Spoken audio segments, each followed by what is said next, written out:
가장 마지막 문장. 잊어버리면 안 되는 문장인데, 부지언이면, 그죠? 말을 알지 못하면 무의진야니라, 그죠? 이로써 사람을 알미 없느니라. 정확하게, 항상 뜻은 정확하게 해석을 하세요. 그리고 이제 그래서 항상 말을 아는 거, 그러니까 우리가 결국은 뭐 공부하는 거다? 말을 알기 위해서. 상대방 말 못 알아듣는 경우 많죠. 공부한 사람이라 그러면 상대방이 뭐같이 말해도 개떡같이 말해도 이거를 잘 해석을 할 줄 알아야 됩니다. 저 사람, 왜냐하면은 여러분들이 공부했다라고 하는 건 다른 사람이 여러분보다, 우리보다 못하다 이렇게 보셔야 돼요. 그러면은 너는 왜 그거 모르니 하고 타박하는 것이 아니라 어떻게 한다? 그죠? 그죠? 그 사람 말이 무슨 뜻인가를 잘 새겨서 혹시라도 이런 뜻 아닙니까? 라고 해가면서, 그죠? 설명도 해주고 바로 잡아주고 하는 게 사람이 역할이 되는 거죠. 그래야 우리가 사람을 알 수 있는 겁니다. 그러니까 사람을 알아야지. 모든 일은 사람과 사람 간의 관계죠. 우리 유학이라고 하는 것은 철저하게 뭐냐면은 사람과 사람과의 관계를 잘 해보려고 하는 그 공부입니다. 다시 말해서 유학을 보통은 통치학이다, 뭐 아니면 위정자의 학문이다라고 하는 건데, 위정자라는 게 결국 뭐예요? 백성들 모르고 자기가 부리는 그 관료들 모르고 하면 아무것도 할 수가 없는 거죠. 그래서 항상 사람 공부가 가장 중요하더라. 그러니까 유학에서는 무조건 믿습니다. 절대로 없어요. 그 일이 왜 그런지를, 아무리 효라고 하는 것도 왜 효를 해야 되는 건지를 차곡차곡 설명을 해주는 거지, 무조건 효하라, 이거 없습니다. 유학에서 뭐라고 하냐, 정치를 잘못하면은 백성들이 세금은 많아지고 살기 힘들면 어때요? 부모 다 버리잖아요. 그죠? 이거를 그 백성들한테 뭐라고 하는 거야? 너 왜 부모 버렸냐? 이거는 원래 유학에서는 이런 거 없습니다. 근데 요즘은 거꾸로 되죠. 저런 죽일 놈 지 부모를 버리고, 세상이 좀 그렇게 생겼는데요. 그죠? 남 먹고 살기도 힘들은데. 그러니까 유학이라고 하는 건, 위정자의 학문이라고 할 때는 항상 뭐냐면은 정치를 바르게 하기 위해서 위정자가 어떻게 해야 되는지를 끊임없이 가르치고, 그 위정자가 잘하면 백성들은 하지마. 돈 주고 나쁜 짓 하라고 해도 절대로 하지 않는다. 제 얘기 아니고 이것도 공자님 말씀입니다. 아무리 누구 죽여라 뭐 하도 절대로 하지 않는 것이 바로 그러니까 위가 잘 되면은, 위가 잘못되니까 어떻게 돼요? 정치권이 부정부패라니까 저 밑에 우리 백성들까지, 국민들까지 어떻게 돼요? 이거 부동산 투기 안 하면 큰일 날 걸로 생각하고, 주식 투기라도 해서 돈을 안 벌면 큰일 날 것 같이 해가지고, 없는 사람들 괜히 투자라는 이름으로 투기했다가 어떻게 하던가요? 쫄딱 망합니다. 왜? 아는 게 있어야지. 우리가 분석을 하고, 그 사람들 돈 버는 건 뭐 하느냐? 다 정치권에 있던 그 기밀들 빼가지고, 그거 가지고 투자하고 나갈 때 미리 싹 나갑니다. 뒤따라서 뭐 모르는 백성들 쫓아가다가 망할 수밖에 없어요. 막차 탄다 그러죠. 네. 그러니까 막차 타면은 큰일 나요. 그 막차 조금이라도 피하려면, 결국은 살아남으려면 공부해야 되는 겁니다. 다소 조금 배고프더라도 공부해두는 게 훨씬 인생의 값진 투자입니다. 자, 들립자까지 아까 설명 다 실은 됐죠? 들립자 설명됐고, 여덟팔자라고 하는 것은, 자, 기본적으로 땅을 표현하는 말이기도 하고, 또는 고르게 분배한다라는 이런 뜻도 들어가 있습니다. 그러니까 땅 또는 공평하게 나눈다. 그 다음에 이런 뜻이 다 들어가 있고, 여덟이라는 의미도 나오죠. 그 여덟이라고 하는 의미는 기본적으로, 자, 이 정전법을 기준으로 해서 하나, 둘, 셋, 넷. 그러니까 여덟 개념 속에는 뭐가 들어있냐면 사방팔방이라는 의미가 들어가 있죠. 그러니까 사방팔방 개념. 두루두루. 그러니까 사이방까지를 표현되는 것이 바로 팔이라는 개념. 그래서 여덟팔자 그 들어가 있는 글자들을 보면은 공변될 공자. 공변될 공이라고 하는 것은 바로 뭐예요? 기본적으로 모든 정전법으로 이루어진 황하문명권의 이 법도, 그냥 농사 등등 경제 모든 제재는 기본적으로 뭘? 바로 여덟 집이, 그죠? 공동경작한다라고 하는 이런 의미가 되는 겁니다. 그래서 기본적으로 이거는, 자, 공변되다라고 하는 것은 어느 한쪽으로 치우침이 없이, 그래서 우리가 흔히 쓸 때 유학에서 많이 쓰는 말이 멸사봉공이라, 옛날 관료들한테 요구하는 게 바로 이거죠. 멸사. 개인을 버리고 항상 공을 받든다, 이렇게 표현을 합니다. 봉공. 왜냐하면은 나 개인이라, 여기서 일하는 나 개인이라고 하는 건 누가 다 해주는 거예요? 백성들이 낸 세금으로. 그걸 요즘 말로는 뭐라고 표현해요? 무슨 세금? 피 같은 세금이라고 하던가요? 말로는 그렇게 떠드는데, 네? 혈세, 혈세 개념으로 표현하는데 실은 맞죠 그게. 백성들이 피땀 흘려서 일한 걸 가지고 국가라는 것이 운영되기 때문에 항상 공변된 거, 나라의 이른바 그 공복으로서 공을 중요시 여겨야 된다라는 말도 나오고, 그 다음에 또 여섯육자라고 표현할 때는 자 이건 하늘과 땅 개념으로 해서 이 땅의 의미를 표현했죠. 그 다음에 공변될 함께 공자라고 할 때 이것은 바로 다 여덟 집 주변 모두는 다 뭐를 숭상해야 된다? 자, 이거를 함께 한다 이런 뜻이 되는 거죠. 예, 여덟 집 개념. 그러니까 여덟 팔이라고 할 때는 여덟이라는 숫자도 되고 또 땅 개념도 되고 두루 똑같이 공평하게 나눴다 뭐 이런 뜻까지 들어갑니다. 공평하게 나눴다라고 표현할 때는 우리 여기에는 없지만은요. 그죠? 공평할 공자 이렇게 쓰죠.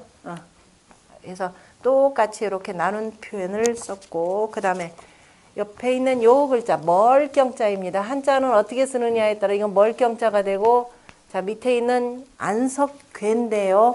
멀다라고 하는 속에는 두루두루 모든 것을 안았다 이렇게 해서 우리가 쌓아놨다 이런 뜻으로 해서 씁니다. 대표적으로 뭐냐면 한 가지 동이라고 쓸 때 요 글자 쓰죠. 함께 했다라고 사해동포라고 우리가 표현을 합니다. 그러면은 일과 요거는 뭐야? 하늘과 땅이죠. 너하고 나하고 다시 뭐예요? 이 하늘, 같은 하늘 아래 같은 땅을 밟고 이렇게 되죠. 이게 사해동포 한 가지로 했다라는 게 바로 그런 의미입니다. 대신에 원수 같은 놈은 뭐라고 표현해요? 저 불공대천의 원수. 절대로 함께 저 하늘을 같이 이고 살 수 없는 놈 이렇게 할 때는 불공대천 이렇게 표현을 합니다. 일대자 써가지고요. 동이라고 하는 것은 하늘과 땅을 그저 서로 함께 했다라는 한 가지 동자로 쓰이고, 그 다음에 여기서 한 가지 동자는 여기 없네요. 안 썼네. 그 다음에 아마 저희가 부수가 달라지나? 그 다음에 그 수염염 뭐 책책 두제 그 다음에 빛날 클 경자가 경자 그건데, 그 다음에 투구주자 덮을모자. 덮을모자 흔히들 모자라고 쓸 때 이거 쓰죠. 눈목자. 이거 맞죠? 모자가 원래 글자가 지금 이거예요. 맨 끝에 있는 글자, 멀경자의 맨 끝에 있는 글자가 이 글자입니다. 다시 말해서 덮을모자예요. 위에다가 머리 푹 쓰고 눈만 빠꼼하게 보인다 이 소리입니다. 그래서 글자가 우리가 흔히들 보면은 요렇게 쓸 수가 요렇게 쓰나요? 그냥 어떻게 쓰나? 그냥 요렇게 크게 쓰나요? 두 개? 세 개? 하나. 요렇게 쓴 글자가 아니라 정확하게 요렇게 쓰셔야 된다라는 겁니다. 그래서 제가 말씀드리고, 참 아까 어느 분이 질문이 아니라 원래 다 했는데 아마 요 시간대 빠진 말인데 저 위에 있는 부수 명칭 맨 위에 다 했죠. 간단하게만 설명드릴게요. 혹시 자 부수라고 할 때 부수는 한자로 자 이렇게 쓴다 그랬죠. 그래서 이 한자라고 하는 글자는 굉장히 이렇게 복잡합니다.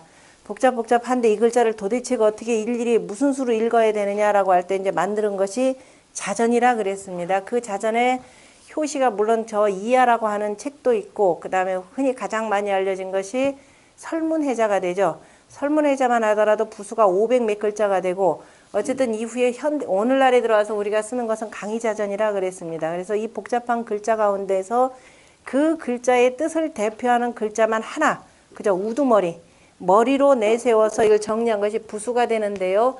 그 밑에 있는 것은 자 우리가 보통 보면 아까 간머리라고 표현했고, 그 다음에 불화발, 그 다음에 책받침변, 자 이게 이제 머리, 그 다음에 팔, 제가 이제 그 다음에 책받침변, 그 다음에 모방, 그 다음에 엄호, 뭐 이를테면 뭐 엄호, 그 다음에 몸, 자 이건 몸, 그 다음에 받침, 불화발도 되고 책받침변, 책받침편, 뭐 이거 다 같이 쓰는데요. 자 무슨 뜻이냐면은 한자나 한글은 기본적으로 글자 형태가 네모납니다. 그죠?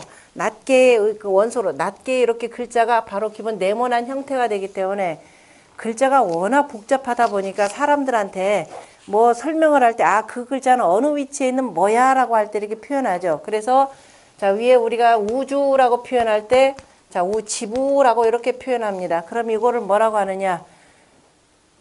그죠? 표현하기가 어려우니까 상대방하고 얘기할 때는 야, 그거 머리에 있는 글자. 그러니까 마치 사람의 갓을 쓴 모양하고 비슷하다. 그래서 이것을 뭐라고 하냐면 간머리 이렇게 붙입니다.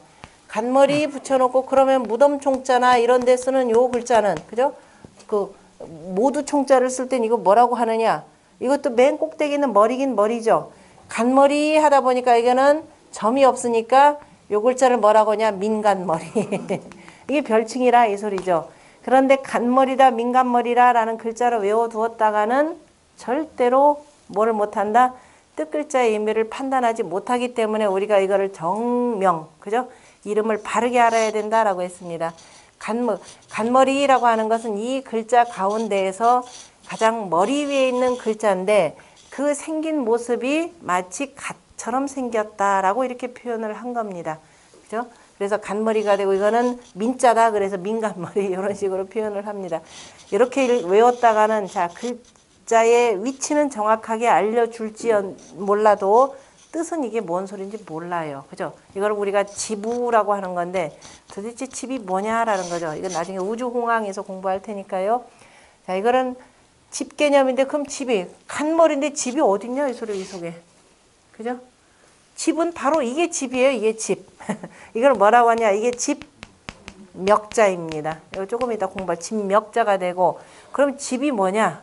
그럼 집에 대해서 공부를 해야 되겠죠. 옛날에 집은 어떤 집이에요? 인류가 흙집.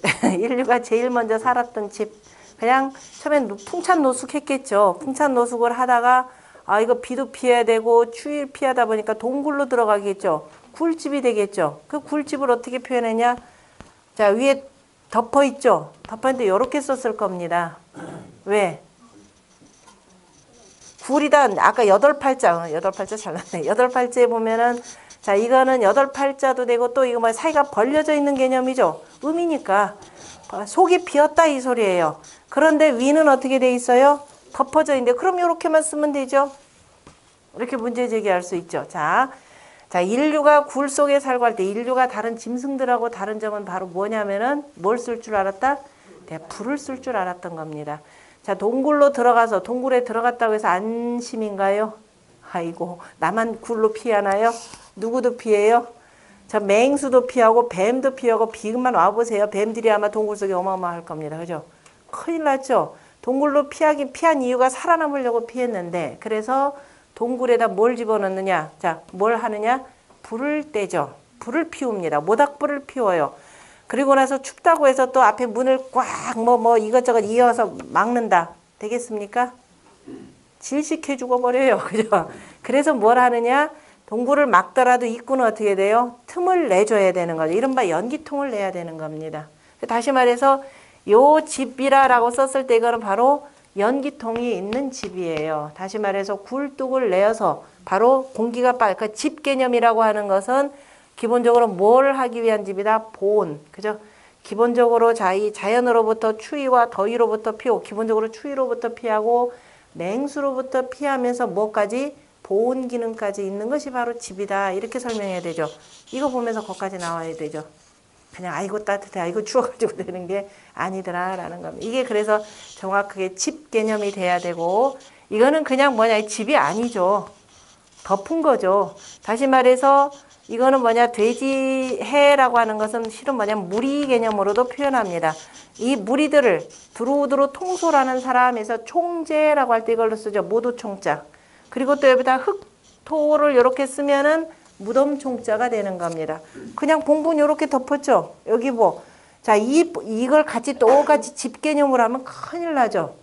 자, 무덤과 사람이 사는 집은 다르죠. 죽은 자를 위해서 여기 난방할 필요 있어요? 없습니다. 그러니까 이렇게 써놓고 했다. 대신에 이건 뭐라고 하냐? 대신 이것도 집은 집인데 무슨 집이다? 집면이라 이렇게 표현하는 겁니다. 근데 이제 가끔 붓글씨 쓰시는 분들이 막 이제 휘날려 쓰면서 요거 빼놓고 집자를 이렇게 쓰죠. 이제 그런 글자는 이제 그다음에는 이제 이것저것 융통성 있게 썼다 이렇게 보시면 됩니다. 그래서 여러분들이 글자를 익히는데 아직 그 정확한 정체를 모르는데 멋부린다고 막 흘려쓰기 하거나 하지 마시라라는 겁니다. 처음에는 정확하게 정체를 쓰고, 그리고 그래서 처음에는 뭐라고 그리라 그랬죠. 그리고 한참 그리다 보면 그 다음에 쓰게 됩니다.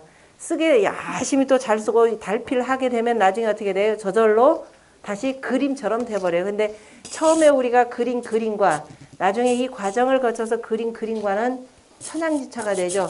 한 바퀴 삥 돌아서 한 바퀴 삥 돌아가지고 시작점. 맨 처음에 시작하는 사람하고 삥 돌아서 시작하는 사람은 어떻게 돼요? 천양지차죠. 그래서 자라고 할 때 자자에도 뭐예요? 아들 자가 되지만 어떻게 돼요? 한 바퀴 삥 돌아서 이제 비로소 나도 새로 시작하는 거. 그 다른 사람을 그저 가르쳐주는 선생님이라는 뜻이 그래서 나오는 겁니다. 그러니까 뜻글자에는 그저 반대되는 상대되는 개념이 동시에 다 들어오는 이유가 바로 여기에 있는 거죠. 여기에서 머리라고 했고요. 그 다음에 발은 왜 그러느냐? 요 밑으로 들어왔으니까 이게 전체적으로 사람으로 표현하자면 꼭대기니까 머리가 되고 밑에는 발 개념이죠. 발이니까 자 글자 가운데 세조자를 이렇게 써놓고 세조자는 자기 부수니까 뺍시다. 자 더울 열자라고 이렇게 써놓고 나서 이걸 뭐라고 하느냐? 불화 발 이렇게 표현해요. 다시 말해서 불이라고 하는 것은 이렇게 되지만 이 불이 붓으로 되면은 이렇게 불꽃 형태를 이렇게 쓰는 겁니다. 그래서 글자에 밑에가 들어가 있다. 그래서 불화는 불화인데 그 글자가 어느 위치에 있다? 저 발의 위치에 있다. 그래서 불화 발이라고 표현하고요. 그 다음에 이것을 책받침이라고도 표현하고 또는 책받침 변이라고도 표현합니다. 이거 방자를 이런 식으로 한번 해보자. 자, 우부방 또는 뭐 좌부방. 넉부하지 말고 우부방, 좌부방에 이렇게 쓰죠. 우부방, 좌부방. 책받침 변이라고도 표현하는데 변이라고 하는 이 글자는 한자로 쓰면은 스스로 자자 밑에 여섯 육자에다가 방소방자 쓰고 책받침 변이라고 하면서 이렇게 쓰는 건데요. 가변자입니다. 그럼 이 글자의 가라고 하는 이쪽도 가죠. 이쪽도 가죠. 대체로 아래쪽 이렇게 되는 걸 가변이라고 이렇게 표현합니다. 이쪽을 변이라 표현하는데 글자가 어떻게 되느냐? 이렇게 해서 가 쪽으로 이렇게 둘러진 거죠. 그래서 가변이 되고 그 다음에 이름을 뭐라고 하면 책받침 또는 책받침 변이라고도 표현합니다. 왜 책받침이냐? 책받침 여기 갖고 다니시는 분 없나요? 책받침이라고 할 때 지금 지난번에 설명드렸을 때 책받침이 뭔지 알죠? 모르는 분들은 처음에는 아무 생각 없이 책받침이 뭡니까 물어봤더니 그 옛날에 공책 질이 안 좋을 때 연필 질도 안 좋죠. 침 묻혀가면서 막 하다 보면 그 공책 찢어집니다. 저희 어렸을 때 그런 그 질이 안 좋은 노트들이 있었는데 그때 그래서 찢어지지 말고 글자도 좀 잘 좀 하라고 밑에다가 아크릴판 요거를 깔죠. 아크릴판으로 이렇게 된 거. 그걸 뭐라고 하느냐? 책받침 그랬어요. 정확한 명칭 아니죠. 공책받침이죠. 그죠? 이 책받침이라는 말은 현대에 나온 것이 조선시대 때부터 쓰던 말이에요. 그죠? 책받침 변이라고. 그럼 옛날 조선시대 때 뭐 책받침, 공책받침 쓸 일 있어요? 그때 당시 필기도구가 뭔데요? 붓으로, 한지에, 밑에 받칠 일이 있어요? 없어요? 없죠? 그죠? 붓으로 한지에. 그러니까 책받침이라는 말을 책받침 자기 말로는 해놓고 스스로들 자기 말 무슨 말 했는지 모르잖아요. 그죠? 책받침이 바로 뭐냐? 옛날 책이 한지로 돼 있고 또 책 공부하다 보면 여러분들 꼬부려서 이렇게 하다 보면 어때요? 그냥 같이 졸아요. 그러니까 조금 더 자세도 바르게 하려면은 그야말로 책받침. 이걸 뭐라고 그래요? 독서대랍니다. 책을 읽는 대. 그죠? 책을 읽는 대라는 말, 독서대를 순 우리말로 하면 뭐가 돼요? 책받침이에요. 그죠? 책받침 모양이잖아요. 그죠? 책받침처럼 이 모양이 되기 때문에 그냥 책받침 변입니다. 아까 얘나 마찬가지고 얘도 마찬가지로 무지무지 하고 얘는 그래도 불화발이라는 말이 불화라는 말이나 들어가 있어서 괜찮지만은 간머리래요. 자기 본래 이름도 잊어버렸죠. 얘는 더 억울할 겁니다. 왜? 얘의 본 글자가 뭐냐면 이렇게 된 겁니다. 발족자 위에다가 하나 둘 셋이죠. 천리길도 한 걸음부터 하나 둘 셋에서 시작하는 거죠. 그래서 이거 무슨 글자냐? 쉬엄쉬엄 갈 책입니다. 자, 글자를 써놓고 이게 간다라는 뜻이에요. 걸어간다라는 뜻입니다. 그죠?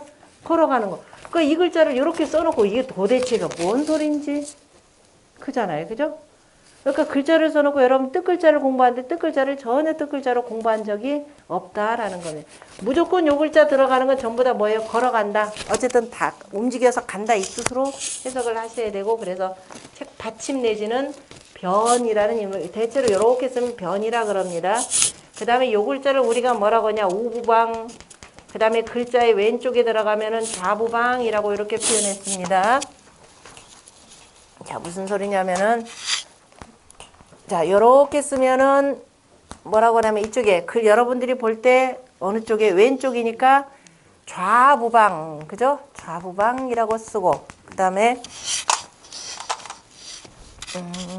무슨 글자가 있죠? 이쪽으로 쓰는 거. 도자.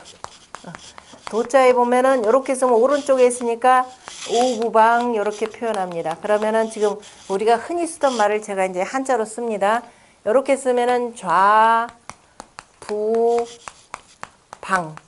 이렇게 쓰면은 자, 우, 부, 방. 이라고 쓰는데, 그럼 요게 뭔지를 알아야 되죠? 이거 천자문에 나오는 책입니다. 글자인데요. 자, 엄택곡부하니라고 하는 곡부라고 하는 공자가 사시던 그 나라 이름, 노나라의 그 지역, 그쪽이 어디냐면 곡부라는 땅이에요. 1부터 10 공부했죠? 1부터 10 제일 꼭대기가 되죠. 꼭대기에 다시 또 어떻게 돼? 계단 지어서 이렇게 올라가는 거죠. 그게 다시 말해서 뭐냐? 언덕부라는 뜻입니다. 이 글자가. 자, 언덕부자예요. 언덕부 그러면 왼쪽에 있는 언덕부라고 하는 글자가 어떻게 있다? 그 가 쪽에 있다. 그죠? 모서리 쪽에 있다 이 소리입니다. 모서리에 모서리 방자니까. 그러면은 자, 좌부방이라 이 글자 가운데 이 글자에서 왼쪽에 있는 언덕부라고 하는 글자가 모서리에 있다. 됐죠? 이렇게 되어 있습니다. 그러면은 우부방 그러면은 자 오른쪽에 언덕부라고 하는 글자가 모서리, 그죠? 오른쪽 모서리에 있다 이 뜻이 되겠죠? 그죠? 그러면 자 문육이라고 하는 거, 언덕부라고 하는 것은 우리가 해수면의 높이를 기본으로 해서 이렇게 따지는 겁니다. 해안가라고 할 때 이 안자 같은 경우는 어떻게 쓰냐? 해안이라고 할 때 자, 흙토자 이렇게 해서 물가에 물수자 쓰면 물가에 자가 되는 거죠. 흙이 이렇게 해서 이거 뭐냐면 언덕 한자가 되는데 언덕을 이뤘다 이 소리입니다. 언덕부자도 마찬가지로 조금 더 높다 이런 뜻이 되겠죠. 자, 높긴 높은데 흙이 거듭거듭 이렇게 쌓아 올라가 있죠. 그죠? 흙이 올라 쌓아서 육지라고 하는 건 해수면을 기본으로 해서 저기 뭐예요? 이제 흙이 쌓인 땅이다 이런 뜻입니다. 그럼 이거는 뭐 글자냐? 그러면은 이놈 저놈이 사는 놈자자니까 그죠? 글자다. 이놈 저놈이 사는 언덕이란 뜻이 되겠죠. 그런데 이놈 저놈이 사는 그 언덕은 이 언덕부라고 쓰지 않고요. 그게 조금 더 많아지면 우리가 보통 언덕구 개념으로도 씁니다. 그 조금 더 많아진 것을 뭐라고 하냐? 읍이라 이렇게 표현을 해요. 그러면은 이쪽에 오른쪽에 우리가 흔히 얘기하는 우부방이라고 하는 글자는 뭐다? 골읍자입니다. 그러니까 우부방 쓰면은 얘는 부지문지 또 억울하겠죠. 얘도 자기 이름도 잊어버렸어요. 얘는 그래도 음이라도 남아있는데 그 정확하게는 뭐가 되느냐? 오른쪽 모서리에 있는 골읍방 되는 거죠. 그러니까 정확하게 표현 우읍방 이렇게 표현하는 게 맞겠죠. 그러나 이제 공부하는 사람들이 뭐 이 글자나 뭐 다만 왼쪽 오른쪽에다 해서 그냥 넘겨 짚어서 왜 빨리 외우게 하는 게 목적이니까. 그러니까 빨리 이렇게 해서 외워봤자 나중에 들으면 모른다 이 소리예요. 다시 말해서 도읍지라고 하는 것은 뭐예요? 이놈 저놈이 사는, 그래서 많이 살다 보니까 넓어진 읍이다라는 거죠. 이렇게 하면 뜻이 나오죠. 이렇게 해서 우리가 뜻을 잊어버리자. 그래서 방이다라는 건 모서리다라는 뜻입니다. 모서리가 되고 그 다음에 자 이거는 언덕 한자입니다. 언덕 한자인데 자 이것도 호라 이렇게 이거 뭐라고 하냐면 엄호 그러고요. 그 다음에 옆에 있는 이거 있잖아요. 민엄호 이렇게 표현을 합니다. 자, 무슨 소리냐? 엄호 글자가 자 여기에서 이렇게 들어가는 거 호 개념으로 표현해요. 호라고 하는 것이 활이죠. 우리 옛날에 그 수학 시간에 그 원의 호의 부채꼴에 참 맞아 부채꼴에 호의 길이를 구하시오 이렇게 돼 있잖아요. 그죠? 부채꼴에 호 다시 말해서 마치 뭐냐면 화살에 요 그죠 화살줄을 이렇게 당긴 그 모양과 같이 그죠 시위를 재서 이렇게 된 것과 같다 그래서 호라고 하는 겁니다. 다시 말해서 이쪽으로 이렇게 된 글자. 다시 말해서 글자 가운데 그렇게 돼 있는 글자가 이런 거죠. 이를테면 우리가 그 청사라고 할 때, 대청청 할 때 이겁니다. 귀를 들어라 이 소리예요. 어떻게? 한쪽은 열어놓고 닫아놓고가 아니라. 그때 이걸 뭐라고 하느냐면은 엄호 그럽니다. 그죠? 다시 말해서 이게 엄이라는 것은 뭐냐? 집 엄자라는 거예요. 집이라고 하는 거. 그죠? 집 엄자가 바로 글자에 이렇게 둘러져 있다고 해서 엄호 이렇게 표현을 하는 겁니다. 그럼 선생님 이 집하고요. 아까 이 집은 어떻게 달라요? 이것도 나와야 되겠죠. 자, 이 집은 뭐예요? 완전히 지붕이 있고 그다음 문을 열어야만이 들어갈 수 있는 집이죠. 이 집은 한쪽이 개방돼 있다 그랬죠. 그래서 이른바 정보종합청사 관청이라고 할 때는 문 닫아두지 말고 열고 대민 업무 보아라 이 소리가 되겠죠. 그죠? 청자가 되는 거니까. 자, 그럼 집이라고 할 때 아까 집이 우리가 집의 변천사를 여기쯤에서 이제 공부를 하셔야 됩니다. 맨 처음에 집이라고 하는 것은 동굴이라 그랬죠. 이게 되는 거죠. 동굴 혈자. 이 집이죠.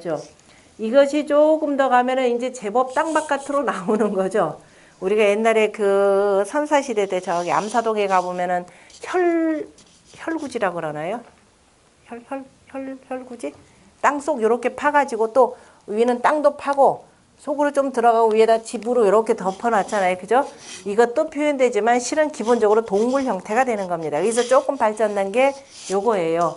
그리고 나서 이제 기본적으로 요런 집도 있죠. 암자나 이런 경우도 이렇게 쓸 겁니다. 그래서 자, 이게 집엄자죠. 어떤 집이든지 간에 뭐가 있어야 된다?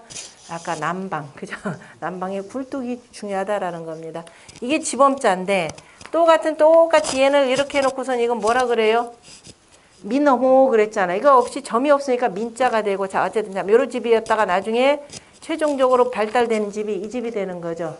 그죠?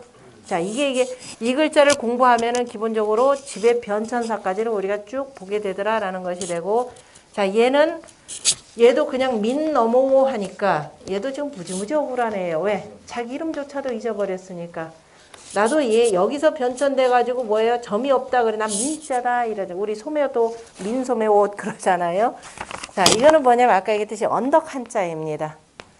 언덕 한자. 언덕이라고 하는 건 아까 뭐예요? 물이 있고 여기 그냥 이렇게 된 요걸 표현하는 거예요. 요 밑에서 이렇게 굴러 떨어지는 거죠. 그 변형된 글자가 뭐냐? 돌석자 같은 경우도 기본적으로 굴러 떨어지니까 돌멩이가 작게 됐다 이런 뜻입니다. 이렇게 해서 변형된 글자. 그 다음에 이렇게 쓴 것이 대체로 언덕을 표현하는 건데 아까 얘기했던 자 물가의 자 같은 경우가 대표적인 예들이 되는 겁니다. 물론 이거 부수에 이렇게 되지만 이 언덕 한자라라는 거. 그래서 요 글자가 나오는 건 대체로 거칠고 험한데 많이 쓰이고요. 언덕이니까. 그 다음에 또 뭐가 없어졌죠? 몸이라고 하는 거. 몸은 요 전체를 그냥 몸이에요. 내 한 몸. 그래서 자 뭐라고 하느냐? 입구라고 해놓고 조금 더 큰 거 쓰면 뭐라고 그래요? 큰 입구. 큰 입구, 몸 요렇게도 표현해요. 자 이거는 이도 저도 다 아닌 글자입니다. 자 큰 입구라고 하는 건 이보다도 뭐예요? 이 큰 개구리인가요? 자 이 큰 개구리가 아니고 자 우리가 국가, 나라 국가라고 할 때는 요렇게 쓰죠. 나라국 해놓고 부수를 뭐라냐? 큰 입구, 몸 이렇게 됩니다. 왜? 이 글자의 부수가 이 전체 글자를 뭐예요?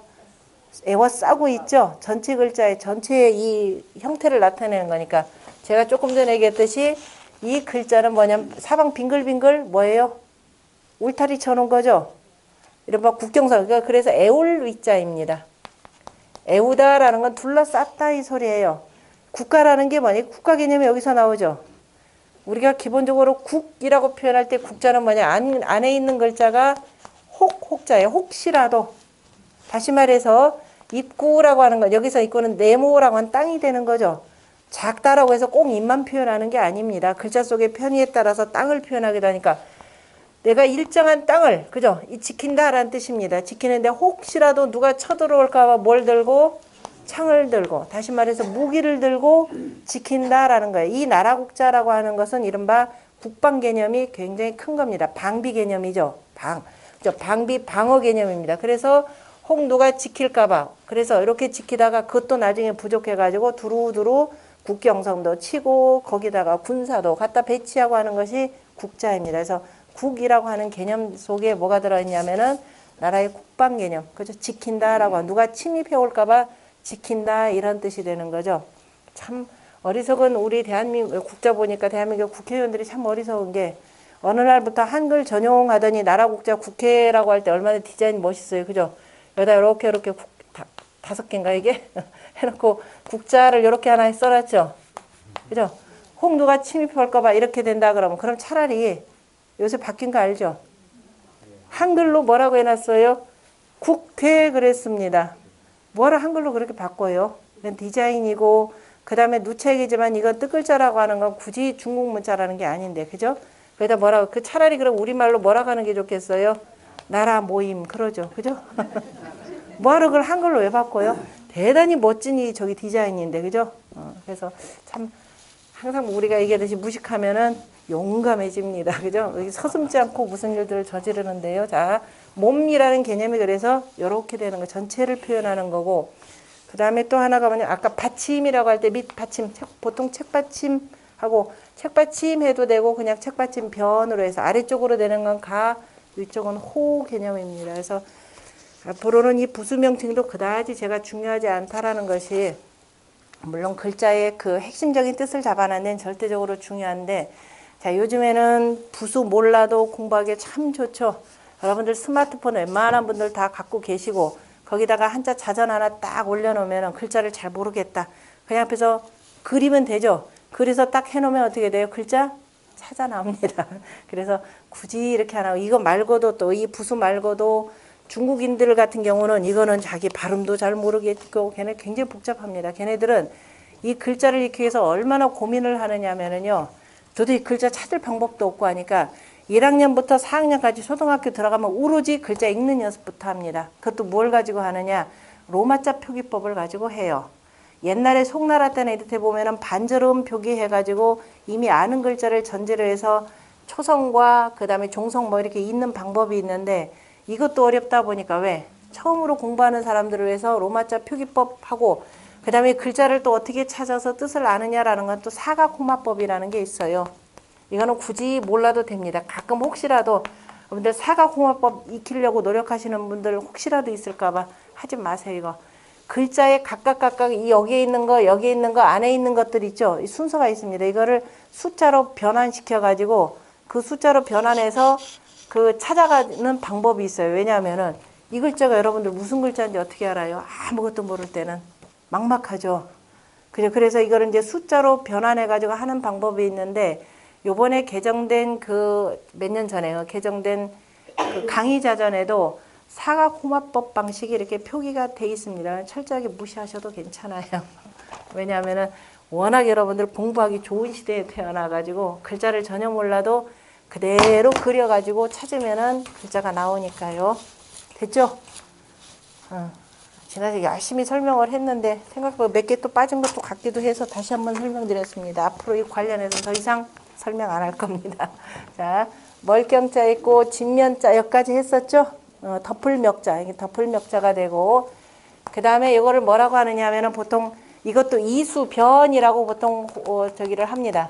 이수라고 하는 것은 두이자다 물수에다가 자 이렇게 쓴 거예요.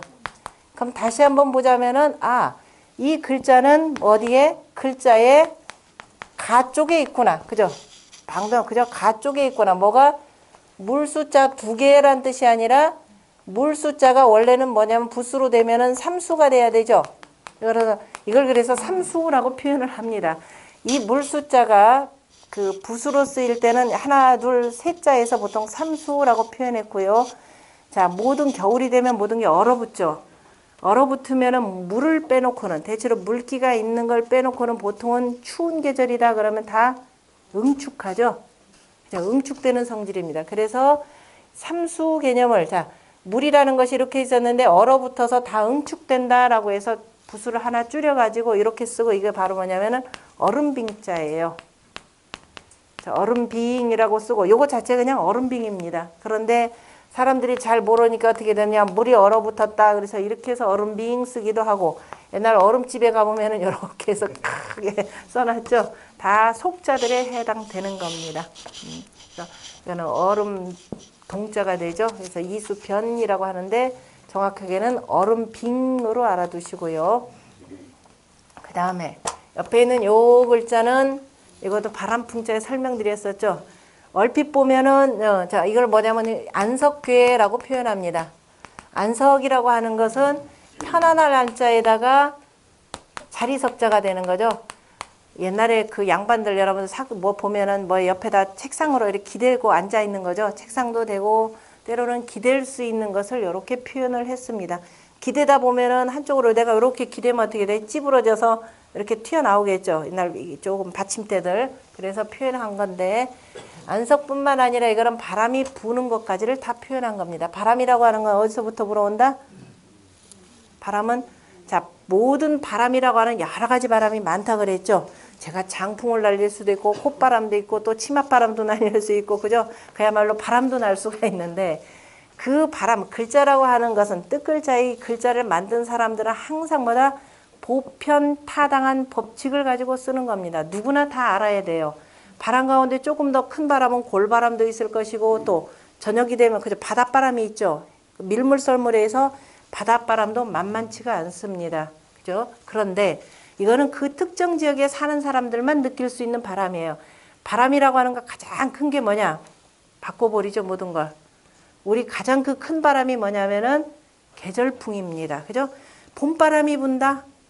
뭐가 나와요? 만물이 싹 트죠. 여름바람이 불어요. 그죠? 뭐 태풍도 좀 굉장히 무럭무럭 자랍니다. 여름에. 그죠? 그 다음에 가을바람이 분다? 가을바람 서늘하니 만물이 다 연글죠? 겨울바람이 분다? 아이고 추워요. 다시 말해서 기후를 바꾸는 게 바람입니다.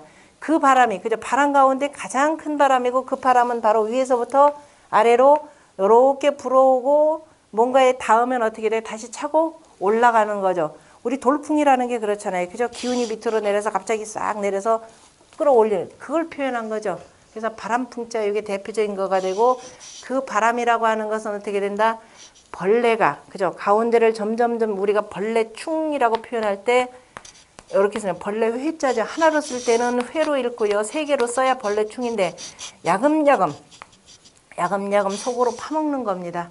다시 말해서 바람이라고 하는 것은 빈 공간이 있으면 거기서 뚫고 들어가는 거죠. 위에서 불어내리면서 뚫고 들어간다. 그래서 이렇게 표현한 겁니다. 그래서 바람풍자의 대표적인 그 글자가 안석괴자에 쓰이는 거고요.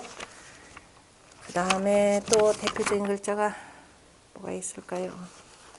돛범자가 있죠. 돛범.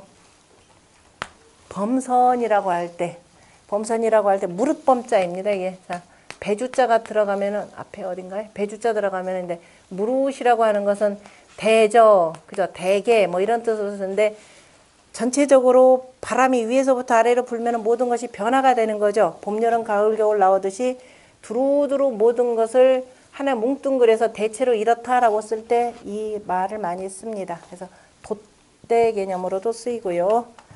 자, 오늘은 여기까지 하고 다음 시간에